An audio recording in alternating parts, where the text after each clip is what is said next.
لله نحمده ونستعينه ونستغفره ونؤمن به ونتوكل عليه ونعوذ بالله من شرور أنفسنا ومن سيئات أعمالنا من يهده الله فلا مضل له ومن يضلله فلا هادي له ونشهد أن سيدنا ومولانا محمدا عبده ورسوله أما بعد فأعوذ بالله من الشيطان الرجيم بسم الله الرحمن الرحيم لن تنالوا البر حتى تنفقوا مما تحبون وما تنفقوا من شيء فإن الله به عليم آمنت بالله صدق الله العلي العظيم وقال النبي صلى الله تعالى عليه وسلم إذا مات الإنسان انقطع عنه عمله إلا من ثلاث من صدقة جارية أو علم ينتفع به أو ولد صالح يدعو له أو كما قال النبي صلى الله عليه وسلم اللهم صل على محمد وعلى آل محمد كما صليت على إبراهيم وعلى آل إبراهيم إنك حميد مجيد اللهم بارك على محمد وعلى آل محمد كما باركت على إبراهيم وعلى آل إبراهيم إنك حميد مجيد يا رب صل وسلم دائما أبدا على حبيبك خير الخلق كلهم هو الحبيب الذي ترجى شفاعته لكل حول من الأحوال مقتحم انتہائی واجب الاحترام بزرگوں دوستوں بھائیوں، کئی اہم موضوعات پر آپ حضرات سے خطاب کرنے کا من تھا۔ ذہن میں ایک بات تو یہ تھی کہ ربیع الاول کا مہینہ شروع ہو چکا ہے، تو سرور کائنات فخر موجودات امام الانبیاء محمد عربی صلی اللہ علیہ وسلم کی سیرت، آپ کے اخلاق، آپ کی زندگی کو مسلمانوں کے سامنے بیان کیا جائے، اس لیے کہ یہ ہمارا سب سے بڑا سرمایہ ہے۔ محمد کی محبت دین حق کی شرط اول ہے، رہے اس میں اگر خامی تو ایمان نامکمل ہے۔ نہ جب تک کنڈ مرو میں خا جائے یثرب کی عزت پر، خدا شاہد ہے کامل میرا ایمان ہو نہیں سکتا۔ نماز اچھی، روزہ اچھا، زکوٰۃ اچھی ہے، حج اچھا، مگر میں باوجود اس کے مسلمان ہو نہیں سکتا۔ تو پیغمبر علیہ السلام کی سیرت طیبہ کو بھی بیان کرنے کا ذہن کر رہا تھا، من تھا۔ دوسری طرف ملک کے اندر جو ارتداد کی لہریں چل رہی ہیں، آئے دن نوجوان بچے بچیاں غیروں کے ساتھ شادی کر رہے ہیں، اور ایک طویل سلسلہ آئے دن بڑھتا جا رہا ہے۔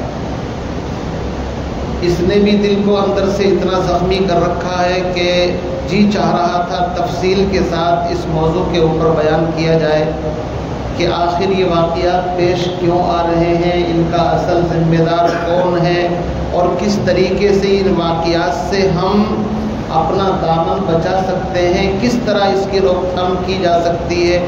یہ بات بھی میرے ذہن کے اندر تھی کہ میں اس موضوع پر آپ کے سامنے گفتگو کروں۔ لیکن تیسری بات یہ ہے کہ آئے دن کوئی نہ کوئی مسلمانوں پر اس طرح کے حملے اور اس طرح کے حالات آتے رہتے ہیں کہ ایک حالات سے ابھی چھٹکارا نہیں ملتا کہ دوسرے حالات آ کر کے پیچھے سے جکڑ لیتے ہیں۔ تو سمجھ میں نہیں آتا ایک کہنے والا، بیان کرنے والا آدھ پون گھنٹے کے اندر کس کس موضوع کے اوپر بات کرے، کہاں زخم اتنے لگے ہوئے ہیں کہ سمجھ میں نہیں آتا کہ مرہم پہلے کہاں پر رکھا جائے۔ صحیح بات یہ ہے۔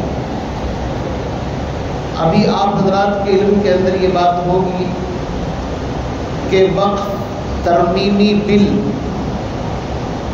2024 حکومت نے پارلیمنٹ کے اندر وقف سے متعلق جو مسلمانوں کی اوقاف کی جائیدادیں ہیں، اوقاف کی پراپرٹیز ہیں، ان کے تعلق سے حکومت ہند نے 2024 کے اندر ممبر اور پارلیمنٹ کے ذریعے سے پارلیمنٹ کے اندر ایک نیا بل پیش کیا ہے۔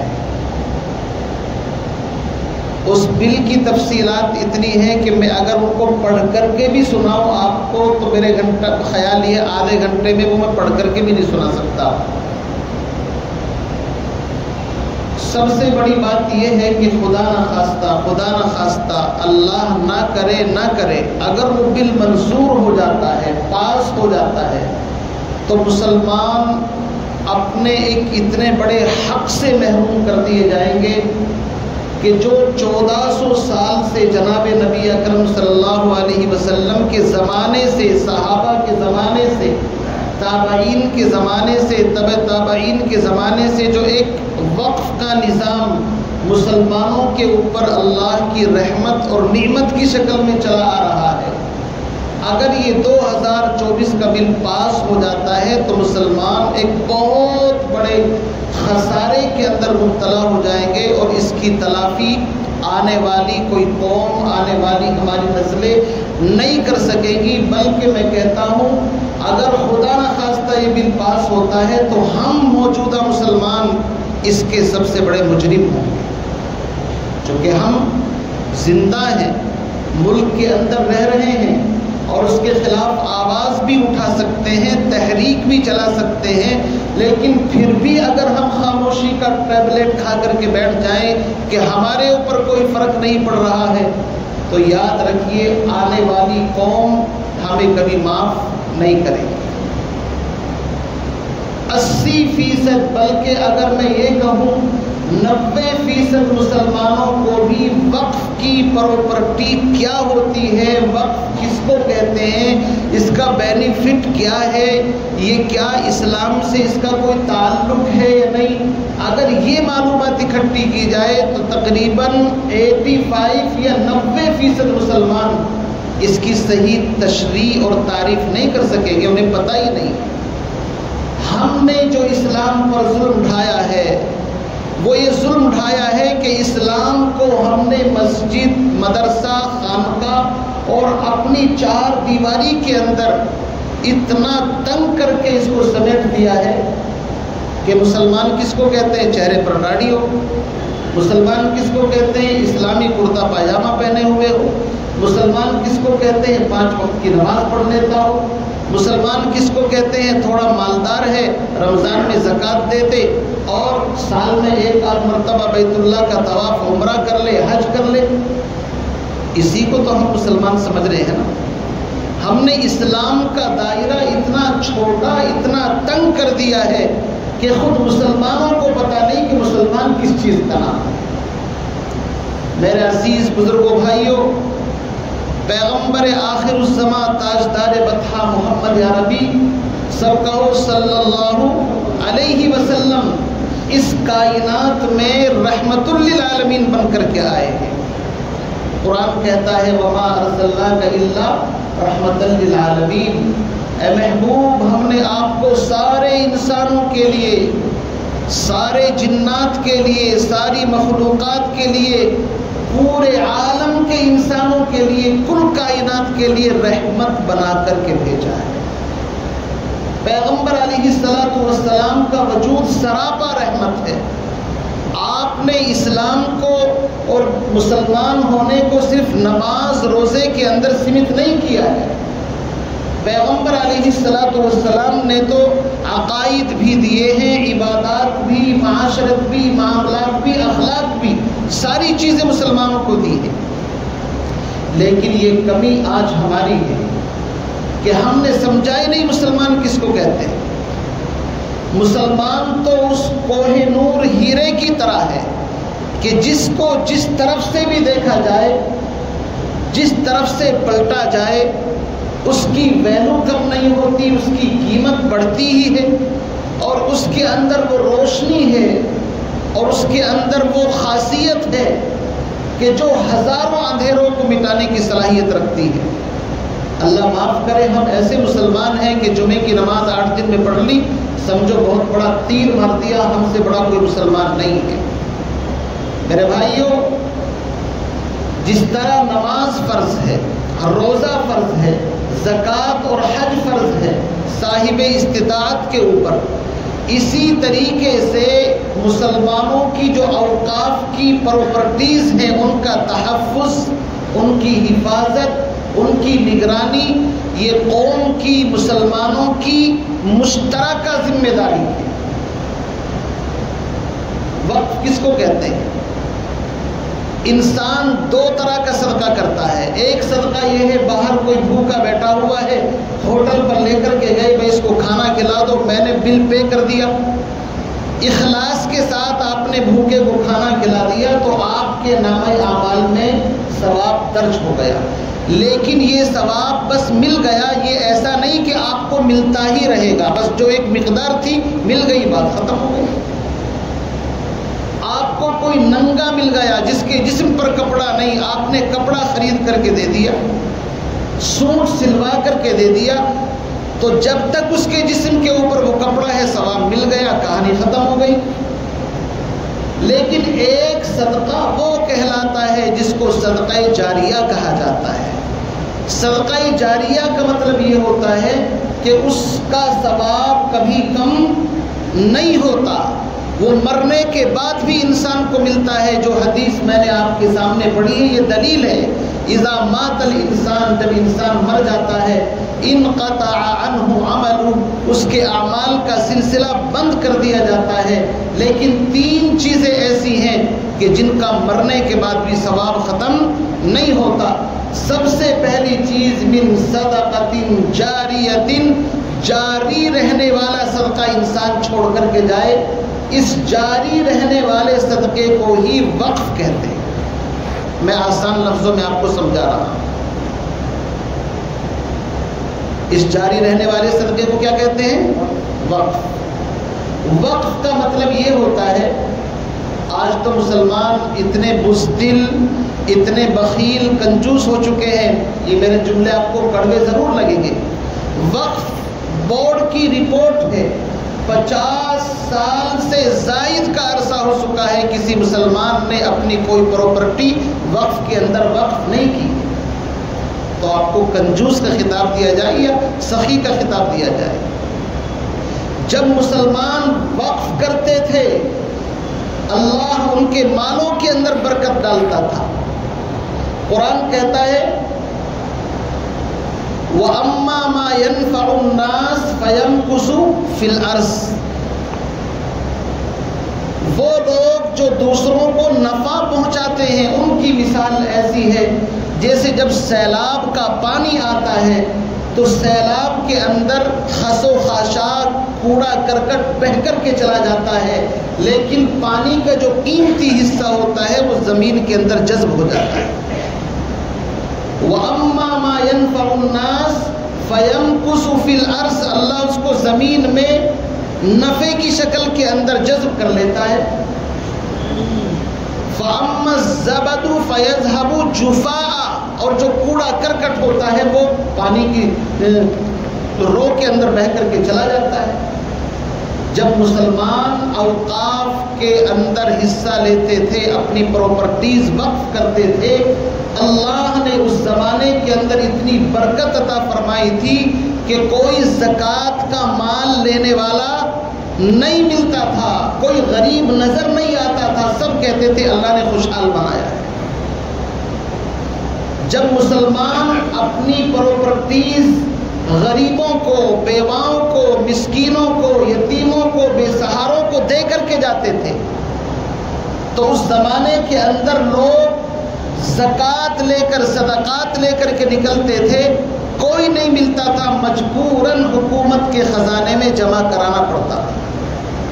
تاریخ دمشق آپ اٹھا کر کے دیکھیے، دمشق،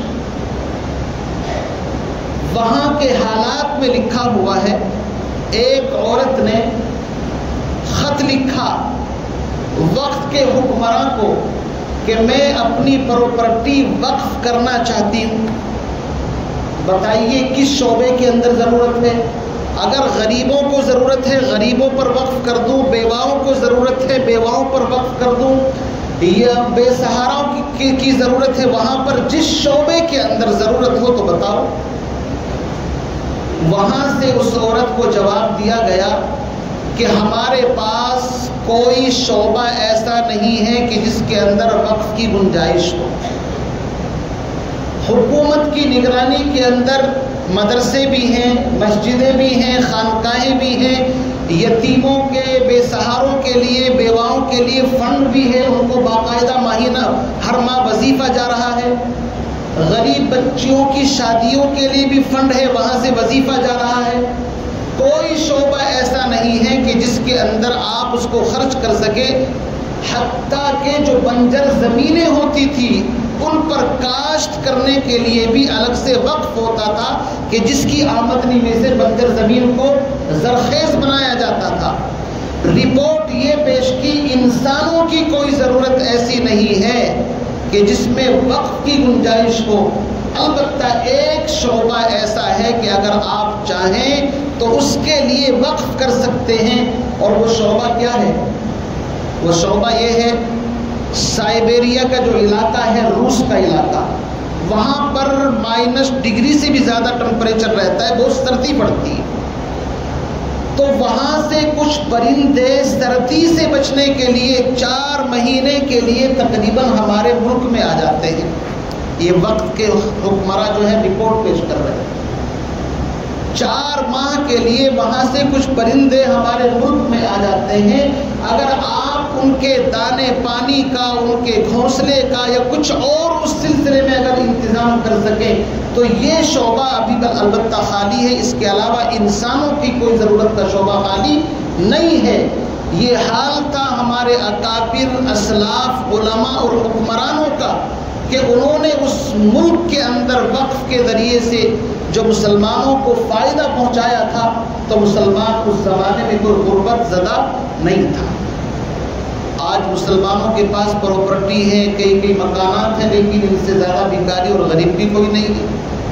آپ دیکھو مسجد کے ہر دروازے پر جتنی مسجدیں ہیں 10-10، 5-5 آدمی آپ کو کھڑے ملیں گے، ہر چوراہے پر آپ کو بھیک مانگنے والے مل جائیں گے، اور ہفتے کے اندر جو ہر روز مانگتے ہیں ان کی تو کوئی لمٹ اور مقدار نہیں ہے، اور مسلمان خرچ بھی کر رہے ہیں، زکوٰۃ بھی دیتے ہیں، صدقات بھی، سب کچھ، لیکن اس کے باوجود سسٹم اتنا بگڑا ہوا ہے کہ جس کے پلے زکوٰۃ لگ گئی وہ اس کا حساب دینے کو تیار نہیں، چاہے اس کی غربت ختم بھی ہو جائے، اس نے بھیک مانگنے کا ہی پیشہ بنا لیا۔ ایسا ہو رہا نہیں ہو رہا ہے؟ ابھی میں نے ایک رپورٹ پڑھی تھی، غالباً بمبئی یا کہاں کا، وہ ایک بھکاری تھا، 6300 کروڑ روپے تو کیش اس کے پاس ملے، اور 4 ملکوں کے اندر اس کا نیٹ ورک پھیلا ہوا ہے بھیک مانگنے کا، صرف ہندوستان کی بات نہیں کر رہا ہوں، 4 ملکوں کے اندر۔ صورتحال یہ 1700 آدمی اس کے نیچے تقریباً کام کرتے ہیں کہ جن کے کھانے پینے اور ضروریات کا انتظام کرتا ہے، اور 20% ان سے لیتا ہے۔ 4 اس کے ولا یعنی بڑے مکان، اور یہ عالیشان 4 بیویاں، بڑی بڑی گاڑیاں۔ تو آپ یہ اندازہ لگائیے کہ مسلمان قوم اگر دے بھی رہی ہے تو ان کے دینے کا کوئی مطلب نہیں، کہیں بھی دے کر کے بیٹھ جاتے ہیں اور سمجھتے ہیں کہ ہم نے زکوٰۃ دے دی، ثواب کما لیا۔ یاد رکھیے، اس طرح دینے سے نہ تمہاری زکوٰۃ ادا ہوگی، نہ تمہیں اجر و ثواب ملے گا، ضرورت مند کی ضرورت کو پورا کرنے پر اجر ملتا ہے۔ میرے عزیز بھائیوں، میں کہہ رہا تھا زخم اتنے ہیں، کہاں کہاں پر مرہم لگایا جائے۔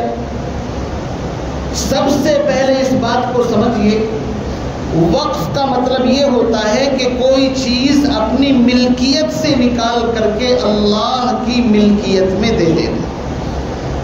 ویسے تو ہم صبح سے شام تک کہتے ہیں بھائی سب کچھ اللہ ہی کا ہے، لیکن دل میں یہ رہتا ہے ہمارا بھی ہے، رجسٹری ہمارے نام پر ہے، باپ دادا کے نام پر ہے، یاد رکھیے ساری کائنات کا اصل مالک کون ہے؟ بولنے کو تیار نہیں کہ ہم ہیں نا، تو بولو نا بھائی، کون ہے؟ ہاں، پوری کائنات کا مالک اصل اللہ ہے۔ انسانوں کو ایک مدت تک نفع اٹھانے کے لیے اس نے وہ چیزیں دے دی ہیں، یہ کھیتی ہے، یہ مکان ہے، یہ کارخانے ہیں، نفع اٹھاؤ۔ لیکن وہ انسان جو اپنی ملکیت سے مال کو نکال کر کے اللہ کے حوالے کر دے کہ اللہ میں اس مال کو تیرے نام پر قربان کرتا ہوں، اس کو وقف کہتے ہیں۔ پیغمبر علیہ السلام نے سب سے پہلے وقف کیا۔ ایک یہودی تھا جس کا نام خریق یا مخیریق لکھا ہے، یہ غزوہ احد میں شریک تھا، مسلمان نہیں ہوا یہ، لیکن شریک تھا مسلمانوں کی طرف سے۔ اس نے کہا تھا کہ اگر میں مر جاؤں تو میرا مال راہ خدا میں دے دیا جائے۔ وہ اس میں شہید ہو گیا ہے، مر گیا۔ پیغمبر علیہ السلام نے کہا کہ بھئی اچھا آدمی تھا، اس کے 7 باغ تھے۔ کتنے؟ 7۔ یہودی بڑے مالدار پیسے والے تھے، ایسے ویسے نہیں تھے۔ وہ 7 کے 7 باغ اللہ کے راستے میں سب سے پہلے وقف کیے گئے۔ وقف کا مطلب یہ تھا کہ اس کا کوئی مالک نہیں ہے، اس کے جو کھجور باغات کی جو آمدنی ہے، اس آمدنی سے جہاں بھی غریبوں کے اوپر خرچ کرنے کی ضرورت پیش آئے گی خرچ کیا جائے۔ اس کے بعد صحابہ نے اتنے واقعات ہیں کہ آپ سنتے سنتے تک جائیں گے۔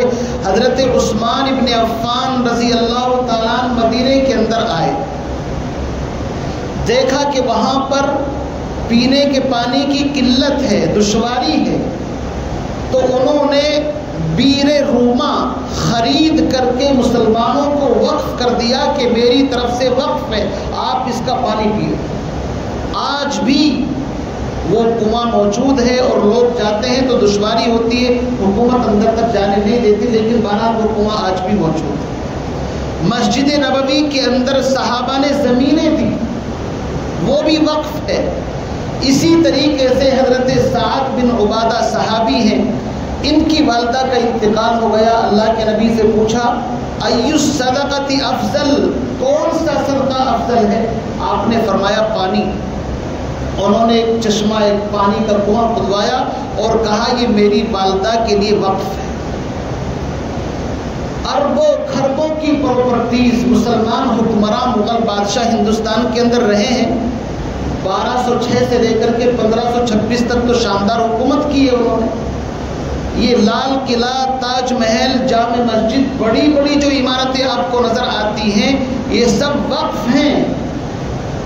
اور آج کتنی آمدنی ان سے ہوتی ہے، باہر سے لوگ آتے ہیں دیکھنے کے لیے، باقاعدہ ٹکٹ لگتا ہے نہیں لگتا ہے، تو وہ کرایہ سب کہاں پر جاتا ہے۔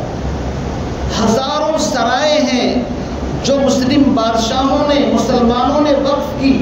پرانے زمانے کے اندر لوگ بیل گاڑیوں سے، خچروں سے، اونٹوں سے، گھوڑوں سے سفر کرتے تھے، رات ہو جاتی تھی تو سرائے تعمیر کیے جاتے تھے کہ ان میں رہیے، کھائیے، پیئے اور اپنا سفر آگے کا کر لیجئے۔ میرے عزیز بزرگوں بھائیوں، ایسی اربوں کھربوں کی پراپرٹیز ہر ملک کے اندر ہیں، ہمارے اس ملک کے اندر۔ اب اس بات کو سمجھیں، حکومت یہ چاہتی ہے کہ نیا جوائنٹ پارلیمنٹ کمیشن بنا کر کے ایک نیا قانون بنایا جائے۔ اگر یہ نیا قانون پاس ہوتا ہے تو مسلمانوں کی وقف کی، جو ان کے باپ داداؤں نے، ان کے آبا اور اجداد نے اپنی پراپرٹی مسلمانوں کے ثواب کے لیے وقف کی تھی، یہ اس سے محروم ہو جائیں گے۔ حکومت کے انڈر کے اندر، اس کے قبضے کے اندر آئے گی اور وہ اپنی مرضی سے جس طرح چاہیں گے انٹرفیئر اس کے اندر کریں گے۔ 20 کروڑ مسلمان ہیں اس ملک کے اندر مردم شماری کے اعتبار سے۔ اگر وقف کا نظام بالکل صحیح طریقے سے اپنی حالت پر آ جائے تو جیسے میں نے آپ کو بتایا، اس زمانے کے اندر غریب چراغ لے کر کے ڈھونڈو نظر نہیں آتا تھا، آج بھی مسلمانوں کی غربت کا خاتمہ آرام سے کیا جا سکتا ہے، اس لیے کہ مسلمان زکوٰۃ بھی نکالتے ہیں، اوپر سے وقف کا مسئلہ بھی ان کے اوپر موجود ہے۔ یعنی یہ سمجھ لیجئے کہ مسلمانوں کا اتنا بہترین نظام ہے کہ مسلمانوں کی ساری ذمہ داری حکومت کے اوپر نہیں ہے، حکومت کی بھی بہت بڑی ذمہ داری بنتی ہے اپنے رعایا کی اور اپنے ملک کے رہنے والوں کی خبر گیری کرنا۔ حکومت ہسپتال بنواتی ہے، اسکول بناتی ہے، سرکاری سب کے لیے ہوتے ہیں، ڈسپینسریاں بناتی ہے، لیکن خالص مسلمانوں کے لیے جو اوقاف کی شکل کے اندر ہمارے پاس ہمارے آباء اور اجداد کا سرمایہ ہے، اگر ہم نے آج اس کی حفاظت نہ کی تو آنے والی قوم ہمیں معاف نہیں کر سکے گی۔ اب کرنا کیا ہے، تھوڑا سا یہ سن لیں۔ وہ بل پارلیمنٹ کے اندر پیش کیا، لیکن آپ جانتے ہیں ابھی وپکش بھی تھوڑا سا مضبوط ہوا ہے، کیونکہ وپکش مضبوط ہے نہیں اس وقت، تو وہاں پر ہنگامے کی کیفیت ہوئی، اور جس طرح ٹرپل طلاق بل پیش کر لیا گیا تھا اور بہت سارے بل پچھلے 5-10 سالوں کے اندر پاس ہوئے، اور مسلمان چیختے چلاتے رہے، چیخی تو بہت کی لیکن ہوا کچھ نہیں۔ ٹرپل طلاق کا جب مسئلہ آیا کتنے دھرنے اور کتنے کچھ کیے، لیکن حکومت میجورٹی کے اندر تھی، جو بھی کچھ ہوا وہ بل پاس ہو گیا، اور ہو گیا تو ہو گیا۔ لیکن اب جو ایک نیا بل رکھا ہے پارلیمنٹ کے اندر، تو وہاں پر وپکش نے آواز اٹھائی، بہرحال وہ دباؤ کے اندر آنے کے بعد اس معاملے کو ابھی ٹھنڈے بستے میں ڈال دیا۔ اور ٹھنڈے بستے میں ڈالنے کا مطلب یہ ہے کہ حکومت نے ایک جوائنٹ پارلیمنٹ کمیشن بنایا ہے۔ جوائنٹ مطلب ملا جلا، چند آدمیوں کو لے کر کے، یہ بھی لے لو، اس میں سے بھی لے لو، اس میں سے بھی، سب کو مشترک طریقے سے کر کے، اور 13 تاریخ تک، آنے والی جو 13 ستمبر کی تاریخ ہے، اس تک ہندوستان میں رہنے والے لوگوں سے رائے مانگی گئی ہے۔ رائے مطلب اپنی بات رکھیں کہ اس کو لایا جائے نہ لایا جائے، یا اس میں کچھ ترمیم کی جائے، کس طریقے سے اس کے بارے میں کیا کرنا ہے۔ گویا کہ یہ مان لیجئے ایک طریقے سے ایک ٹکڑا مسلمانوں کے سب کے سامنے ڈال دیا گیا ان کی رائے لینے کے لیے، تاکہ بعد میں یہ کہا جا سکے ہم نے رائے لے کر کے فیصلہ کیا ہے، یہ ہمارا اپنا کوئی ذاتی مسئلہ نہیں ہے، اپنا دامن بچانے کے لیے دوسروں کے اوپر ڈال کر کے اس معاملے کو حل کر۔ اب آپ یہ بتائیے ہماری ذمہ داری بنتی ہے نہیں بنتی؟ ہماری ذمہ داری یہ بنتی ہے کہ ہمیں کچھ نہیں کرنا ہے، کوئی احتجاج نہیں کرنا ہے، کوئی روڈ بلاک نہیں کرنے ہیں، کسی چیز کے بارے میں کچھ نہیں، صرف ہمارے پاس جو یہ بڑا موبائل ہے اور ای میل آئی ڈی بنی ہوئی ہے، اس ای میل آئی ڈی کو کھولیں۔ مسلم پرسنل لا بورڈ نے ایک کیو آر کوڈ جو ہوتا ہے، جس کو بار کوڈ بھی کہہ دیتے ہیں، اس طرح کا ایک شائع کیا ہے۔ آپ اس کو کھولیں گے اور اس کے اوپر جا کر کے ایک بٹن دبانا ہوتا ہے کہ ہم اس کو ریجیکٹ کرتے ہیں، ہم اس بل کو قابل قبول نہیں کرتے ہیں، صرف اتنا کام کرنا ہے۔ اب آپ یہ بتائیے کتنے مسلمان کر رہے ہیں؟ صبح سے شام تک بچوں کے ہاتھ میں موبائل، عورتوں کے ہاتھ میں موبائل، بڑوں کے ہاتھ میں موبائل، دنیا بھر کی خرافات اس کے اندر کریں گے، لیکن اگر کبھی کوئی صحیح کام آ جائے تو اس کام کو ہم نہیں کریں گے۔ یہ ذمہ داری ہے ہر ایک نمازی کی، ہر ایک مسلمان کی۔ 20 کروڑ مسلمانوں میں سے 10 کروڑ چھوڑیے، اگر 10 لاکھ درخواست بھی جاتی ہیں کہ ہم اس کو ریجیکٹ کرتے ہیں، کنڈم کرتے ہیں، ہم اس کو نہیں مانتے، کیوں؟ اس لیے کہ وقف کا مطلب یہ ہے اس میں کوئی انٹرفیئر جائز نہیں ہے۔ یہ بات سن لیں، وقف جب انسان کر دیتا ہے کسی چیز کو تو اس میں وقف کرنے والا بھی انٹرفیئر نہیں کر سکتا۔ میں نے کوئی جگہ مسجد کے لیے دے دی، مدرسے کے لیے دے دی، خانقاہ کے لیے دے دی، اب میری اولاد یا میں یہ چاہوں کہ میں یہاں پر اپنا دبدبہ بھی دکھاؤں کہ زمین میں نے دی ہے، جناب اب آپ کا اس سے کوئی تعلق نہیں رہا، یہ اللہ کی ملکیت میں آ چکی ہے۔ دینے والے کا بھی اتنا ہی حق ہے اور جس نے اس میں نہیں دیا ہے اس کا بھی اتنا ہی حق ہے۔ ہمارے یہاں تو وقف کی چیزوں کو ایسے استعمال کرتے ہیں مال مفت دلے میں رہے. یہ مسجد کے پنکھے، یہ مسجد کے پانی کا کولر، مسجد کی سیڑھیاں، مسجد کی جھاڑو، مسجد کا یہ جو پائپ ہوتا ہے، اور الغرض مسجد کی جھاڑو سے لے کر کے مسجد کی اے سی تک، در و دیوار، زمین، فرش، قالین، ساری چیزیں وقف ہوتی ہیں. اور وقف کی چیز کے اندر کوئی اپنی ذاتی اعتبار سے اس کو استعمال کرے مناسب نہیں ہے. مثال کے طور پر یہ پانی کا کولر رکھا ہوا ہے تو یہ نمازیوں کے لیے ہے، یہ محلے والوں کے لیے ہے؟ بھائی بولو، نمازیوں کے لیے ہے. کوئی بھی آئے چاہے مسافر ہو یا نمازی ہو، اس کے لیے کوئی پرابلم نہیں ہے. لیکن اگر باہر سے آنے والا آدمی بھی سمجھے کہ بھائی میں تو چندہ دیتا ہوں، مسجد ہماری ہے، اور محلے کے لوگ بھی آ کر کے پانی لینا شروع کر دیں، تو اس کا مطلب یہ ہے کہ وقف کے خلاف کر رہے ہیں. سمجھے نہیں؟ مسجد کی سیڑھی ہے، ارے بھائی چندہ دیتے ہیں، ہمارے محلے کی مسجد ہے، آئے اور اٹھا کر کے لے کر کے چلتی ہے، کیا مطلب ہوتا ہے؟ آپ اس سیڑھی کے مالک نہیں ہیں، وہ مسجد کی ہے. آپ اس کے بارے میں ذمہ داروں سے اجازت لیں، اور جتنا وقت استعمال کرتے ہیں آپ اس کا کرایہ مسجد کو دیں. ابھی تو ہمیں وقف کا پتہ بھی نہیں ہے کہ وقف کیا چیز ہوتی ہے. وقف کی چیزوں کو ذاتی ملکیت میں نہیں لا سکتے ہیں. مسجد کی جھاڑو ہے، سوچے کہ بھئی یہاں پر پڑی ہوئی، چلو یار اپنے باہر کا صحن ہی صاف کر لیا کریں گے، جائز نہیں ہے. اور یاد رکھیے مسجد کمیٹی بھی سن لے اس بات کو کہ وقف کرنے والا جس نیت کے ساتھ جس کام کو وقف کرتا ہے اسی مصرف کے اندر خرچ کرنا یہ کمیٹی کی ذمہ داری ہے. خرچ کیا، دیا دینے والے نے کسی اور مقصد کے لیے خرچ کر دیا، کمیٹی نے کہیں اور، اس کی بھی اجازت نہیں ہے. اس لیے کہ جس نیت سے دینے والا دے رہا ہے آپ اس کی نیت کے مطابق خرچ کرنے کے وکیل ہیں، مالک نہیں ہیں. اور وکیل اپنے موکل کی مرضی کے مطابق کام کرتا ہے، اپنی مرضی سے کام نہیں کر سکتا. میرے عزیز بھائیوں، ان مسائل کو سمجھیں. ضرورت اس بات کی ہے کہ وقف کیا چیز ہے اس کو بھی سمجھیں، اور اس کا تحفظ کس طریقے سے کرتے ہیں میں نے بتا دیا.